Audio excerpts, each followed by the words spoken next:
मागील भागात आपण पाहिले सायराने ओमकारनाथांच्या घरी पार्टीबद्दल विचारले. जागा तुमची, बाकी सगळं माझं. ओमकारनाथांनी होकार दिला. विनीताला वाटलं सायराला बघून की कोणती लोक येणार आहेत पार्टीला. प्रत्यक्ष पार्टीला त्यांच्याच व्यवसायातले लोक आले आणि विनीता आणि ओमकारनाथ यांना आश्चर्य झाले. पार्टीच्या मध्ये गिरीश करून एक प्लेट खाली पडली, फुटली, पदार्थ विखुरले. विनीता यावर एवढ्यासाठीच पेपर डिश वापरायच्या असतात असं बोलली आणि पार्टी सोडून बेडरूममध्ये निघाली. पार्टीचा मूड जातोय म्हटल्यावर सायरा पुढे झाली. तिनं सगळ्यांना एक कवितेचा चरण ऐकवला. पाहूया पुढील भागात ओमकारनाथ, विनीता, सायरा ह्या त्रिकुटामध्ये काय घडतंय. त्यानंतर 4 दिवसांनी गिरीश सावंत अचानक ओमकारनाथांच्या ऑफिसमध्ये आला. सायरा डिक्टेशन थांबवून बाहेर जायला निघाली. गिरीश गडबडीनं म्हणाला, बसा बसा, मी लगेच जाणार आहे. गिरीशच्या मागे त्याचा शोपर उभा होता. त्याच्या हातात एक भला मोठा बॉक्स होता. तो त्यानं ओमकारनाथांच्या टेबलावर ठेवला. ओमकारनाथ आणि सायरा आश्चर्यानं पाहत राहिली. गिरीश फुलला होता. त्याचे डोळे आनंदाने चमकत होते. सायराला तो आनंद, नजरेतला उत्सव पाहून असं वाटलं, एखाद्या सुगंधी झाडाप्रमाणे निसर्गानं माणसाला वरदान का नाही दिलं. तसं असतं तर ह्या क्षणी गिरीशच्या स्वर्गातून मोगऱ्याचा सडा पडला असता. ओमकारनाथांनी काही विचारण्यापूर्वीच गिरीश म्हणाला, सगळी मुंबई ह्या 4 दिवसात पिंजून काढली. मोठ्यांनी दुकानं पालथी घातली आणि हा सेट शेवटी एका साध्या दुकानात मिळाला. सेम पॅटर्न, डिझाईन तुमच्या ध्यानात होतं. सायरानं हे विचारता क्षणी गिरीशनं कोटाच्या खिशातून फुटलेल्या बशीचा तुकडा सॅम्पल म्हणून नेलेला दाखवला. अरे बाबा, सेटमधली एक बशी फुटली तर त्याचं इतकं काय. आपला एवढा 3.5 हात देह, पण पायाच्या करंगळीचं नख जरी जास्त कापलं गेलं तरी सगळं शरीर ठणकत असतं. त्याप्रमाणे संपूर्ण सेटमधला एखादा पीस जरी फुटला तरी मग संपूर्ण सेट जखमी होतो. चलताय, वहिनींना नमस्कार सांगा. इतकं सांगून गिरीश बाहेरही पडला. ओमकारनाथ त्या बॉक्सकडे आणि बॉक्सवर ठेवलेल्या फुटलेल्या तुकड्याकडेच पाहत होते. एखाद्या मुलाप्रमाणे भेदरले होते. मग ते जरा सावरले. इंटरकॉमवरून त्यांनी चीफ अकाउंटंट सरवटेला बोलवलं. गिरीश सावंतांची इनव्हॉइस व्हाउचर केलीत का. तीच करतोय. फायनल बिल पाठवाल तेव्हा 2000चा डिस्काउंट वाढवून पाठवा. सरवटे गेले.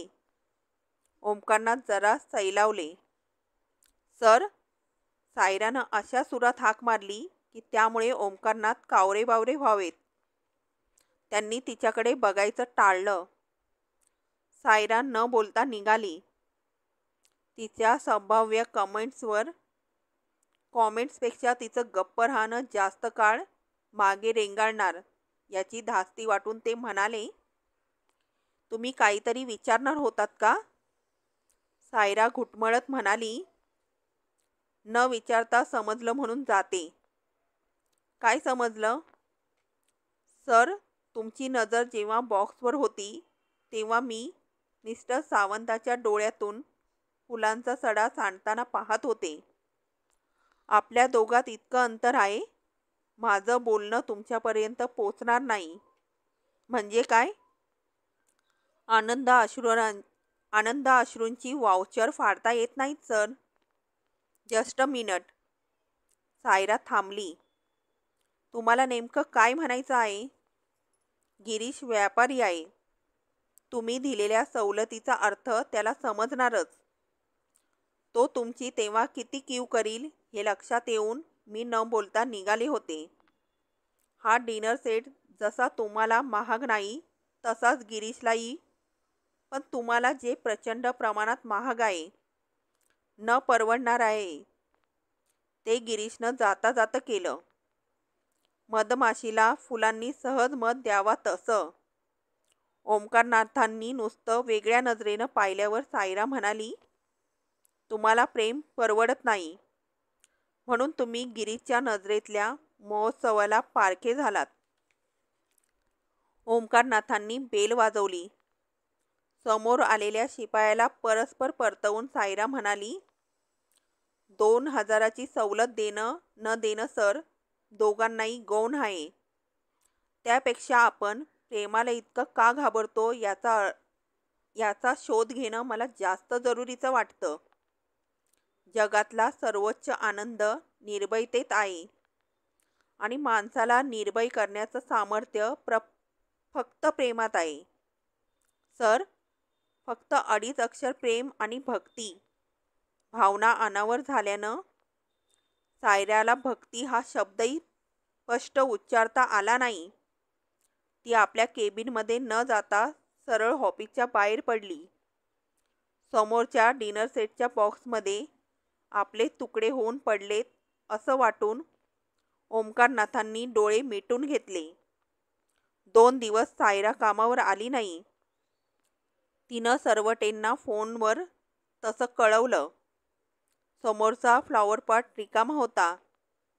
चैतन्य हा शब्दाचा खरा अर्थ 2 दिवस ओंकारनाथांना जाणवत राहिला.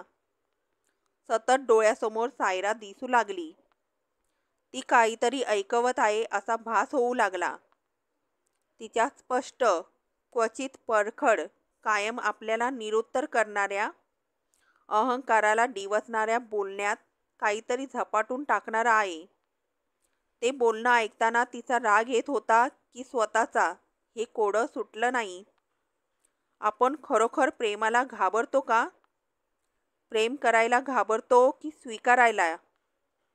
का दोन्हीला? प्रेम म्हणजे नेमकं काय? आपण विनीताला रोज 2दा-3दा तुझ्याशिवाय मी जगू शकणार नाही असं ऐकवतो. हे प्रेम का? आता तर इथं आपण विनीताशिवाय जिवंत आहोत. दिवसाच्या 24 तासांपैकी 20 तास तर आपण तिच्या वाचूनच जगतो. ऑफिसात आल्यावर तर विनीताची आठवणसुद्धा होत नाही. आपण रोज तिला जवळ घेतो आणि नेहमीचं वाक्य ऐकवतो.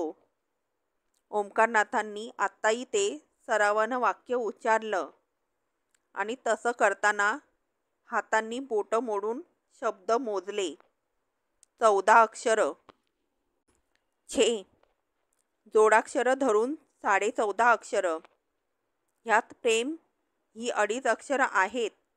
प्रेम नाही, भक्ती तरी. सायरा म्हणते प्रेमाची वरची पायरी म्हणजे भक्ती. ओंकारनाथ कावरे-बावरे झाले. आपल्याला सायराची आठवण झाली. रात्री झोप येता येता फटकन पर्वा न करता विनीता खोलीतला दिवा लावते तशी सायराची आठवण कोसळली. आठवण म्हणजे प्रेम, स्मृती म्हणजे भक्ती. आपण तिला आवडल्याचं तिनं अजून नाही सांगितलं. आपल्याला शब्द हवाय का? पण सनीला कुठे बोलता येत होतं, तरी आपण त्याला विकलं. तो प्रेम मागत नव्हता. विनीताच्या खांद्यावर निर्विकारपणे थोपटतो तसं नुसतं त्याच्या मानेखाली गोंजारलं तरी तो हॉलभर नाचायचा. तो प्रेमाचा वर्षाव करीत होता. आपल्याला ते निरपेक्ष प्रेम पेललं नाही. आपल्याला गिरीश समजला नाही. विनीता म्हणाली, he has done his duty. गिरीशचं प्रेम आपण 2000त तोललं आणि सायरानं हो म्हटलं नाही तर आपण तिला त्या दिवशी फोन केला. आपल्याला काय हवंय? आपल्याला सायरा हवी आहे का? ती तर आहेच आपली सेक्रेटरी, म्हणजे नोकरच. सेक्रेटरी हा मोठा शब्द. पादुका म्हणजे पादत्राण. पायात घालायची वस्तू. नो. मन किती भरकटत जातं. साधना करून विश्वाचं रहस्य ओळखणारा महात्मा त्याच्या चपला स्वतःच्या डोक्यावर ठेवणार नाही. ज्या पादत्राणावर समाजाला माथा टेकवावा असं वाटलं त्याच्याच पादुका होतात. Saira is secretary. बेल वाजवल्यावर ती धाव घेते. तिनं बेल वाजवल्यावर आपल्याला जावं लागत नाही. बेल टेबलावरची असेल किंवा इंटरकॉमची असेल, शेवटी बेलची व्याख्या काय? एक नाद. ह्या विचारांशी, केवळ नाद ह्या शब्दाशी त्यांना ठेच लागली. नाद ह्या शब्दाचं नातं ध्वनीशी असेल तर ठीक, पण त्या शब्दाची सोयरीक छंद ह्या वृत्तीशी, वेळाशी जमली तर? सायरा सायरा असं का 2 दिवस होतंय? सगळ्या बेल्स दिसतातच असं नाही. तरी ही अदृश्य बेल सायरा का हवी आहे हे सांगत नाहीये. इंटरकॉम बेल स्टेनोग्राफर सायराला बोलवते. ही मनातली न थांबणारी बेल काय मागत आहे? सायराचा स्पर्श, शरीर, रूप? No, she is mediocre. आपण तिचा विचार करीत आहोत की तिच्या विचारांचा विचार? नाद कसला लागलाय? ओमकारनाथांनी स्वतःच्या मनाची कस्टम ऑफिसर प्रमाणे झडती घेतली. तिचं त्यांना वासनेचा लवलेश आढळला नाही. सायरा सौंदर्यावर त्यांना जिंकूच शकणार नव्हती. मग ओढ कसली लागली आहे? तिनं विचारांच्या बळावर जिंकलं. आपण सगळं मिळवलं म्हणजे काय? उदंड पैसा, त्याच्या जोरावर सुंदर पत्नी. तरी काहीतरी हरवलं होतं. पुष्कळ दिवस काही हरवलं आहे हेच माहीत नव्हतं. काहीतरी हरवलं आहे हेही सायरानं दाखवून दिलं. तेव्हा समजलं. आणि तिचे वेगळे वेगळे विचार ऐकल्यावर काय हरवलं आहे हे नेमकेपणानं समजलं. हरवलेली गोष्ट देण्याची तिची जी धडपड चालली आहे त्यासाठी आपली ही तडफड होत आहे. पूर्वी केव्हा तरी 3 डायमेन्शन चित्रपट लागला होता. तो पाहण्यासाठी प्रेक्षकांना एक चष्मा देत असत. तो लावला नाही तर पडद्यावर 2-3 रंगात काहीतरी हालचाल जाणवायची, पण पत्ता लागत नसे. चष्मा लावता क्षणी सगळा पडदा जिवंत होत असे. सायरा भेटली आणि चित्र स्पष्ट झालं. आपली कोणती भूक अपूर्ण राहिली होती हे समजलं. आणि ही 2 दिवस कामावर आली नाही. सायरा नोकरी सोडेल का? माणूस आत्मवान आहे तेव्हा त्यानं आत्म्यापेक्षा खालच्या पायरीवर उतरू नये. सायराला अचूक आपण प्लॅस्टिकच्या फुलासारखेच वाटतो का? मग निसर्गात परत्व शोधणारी ही पोरगी इथं कशी रमणार? आत्मा वगैरे भानगड आपल्याला आयुष्यात जमणार नाही, समजणार पण नाही. मन तरी समजलंय का? आपण सनीला विकून टाकलं आणि विनीताला 14.5 अक्षरं ऐकवतो. आपण प्रेमाला घाबरतो. मग सायराची ओढ वाटते, त्याला कोणतं नाव द्यायचं? आयुष्यात इतका विचार भावनात्मक पातळीवर करायची ओमकारनाथांना सवय नव्हती. व्यावहारिक जगाचे ते सम्राट. 16 असिस्टंटच्या ठिकाणी 24 माणसं. काही कामचुकार माणसांचं प्रमाण गृहीत धरूनच हा जास्तीचा स्टाफ ठेवलेला. मोजकी माणसं नेमून त्यांना शिस्त वगैरे लावण्यात वेळ कोण घालवणार? ऐपत आणि ऐदीपणा गोज हँड इन हँड. व्यवहारात चोख म्हणवणारी माणसं कधी कधी बेहोशी होतात. ती डोक्याला तेवढी शिनवटा नको म्हणून. हाताखालच्या 24 माणसांनी एकमेकात काम चुकवण्याचं बेमालूम शेड्यूल आखत होतं. साहेबांची बेल वाजली की कोणी ना कोणीतरी समोर उभं राहिलं की झालं. सायराचं 6 आगमन इंच झाल्यापासून आदानपरी मात्र चित्र चालण्याची बदलायला ताकद लागलं होती. होतं. स्केटिंग सायराजवळ करणाऱ्या समोरच्या माणसांना व्यक्तीशी एरवी बौद्धिक नुसतं आणि चालताना भावनात्मक जसं पातळीवरचा कंटाळवाणं वाटत संवाद असेल, साधण्याची क्षमता होती त्याप्रमाणे आणि सायराच्या तरीही गैरहजेरीपायी ऐकणाऱ्याचा कौतिकांना रस तसं वाटत होतं. विचार करून करून ओमकारनाथ थकले, कावले. त्यांनी सरवट्यांना बोलवलं. सरवट्यांनी दांडी मारली होती. ओमकारनाथांनी 5 मिनिटं ऑफिस डोक्यावर घेतलं आणि ते चिडून लिफ्टनं खाली आले. लिफ्टच्या बाहेर पडले तर समोर Saira. Good morning sir. Omkarnath तिला जाणवावं म्हणून म्हणाले, गुड आफ्टरनून. तिकडे लक्ष न देता सायरानं विचारलं, शेअर बाजारात जाताय का? माझा मी स्वतंत्र आहे. मी कुठेही जाऊ शकतो, समजलं? मी स्वतंत्र आहे. मे आय कंपनी यू? ओमकारनाथांनी गाडीचा दरवाजा उघडला. सायरा दुसऱ्या बाजूला थांबली म्हणून ते दार त्यांना आतून उघडावंच लागलं. मात्र एक अक्षर न बोलता त्यांनी गाडी सुरू केली. सिग्नलपाशी गाडी थांबवावी लागल्यावर सायरा खिडकीबाहेर पाहून हसायला लागली. ओमकारनाथांचं लक्ष होतंच. हसायला काय झालं? आपल्याला वाटतं तितके आपण स्वतंत्र नसतो. सिग्नल हा रहदारीचा एक भाग आहे. तो मिळाला की पुढे किंवा कुठेही जायला मला पोलीसची परवानगी लागणार नाही. मी सिनेमाला जाऊ शकतो, बागेत जाऊन बसू शकतो. सायरा जास्तच हसायला लागली. ओमकारनाथांनी प्रश्न विचारण्याऐवजी गाडी फुटपाथपाशी उभी केली. ते ओळखून सायरा म्हणाली, तुम्ही सिनेमाला जाण्यापूर्वी कुणीतरी तो प्रोड्यूस केलेला आहे. असंच कुणीतरी थिएटर बांधलेलं आहे. प्रोजेक्टर चालवणारा कुणीतरी आहे. बागेत जायचं ठरवलं तर बागही अगोदर कुणीतरी फुलवलेली आहे. आता ज्या गाडीत आपण बसलो आहोत ती समजलं. माणूस स्वतंत्र नाही, असंच ना? गप्प एका ठिकाणी नुसता शांत बसलो तर? किती वेळ बसाल? जिवंत राहीन तितका वेळ. तेही तुमच्या हातात नाही. तुमचा श्वास तुम्ही घेताय असं वाटतं तुम्हाला.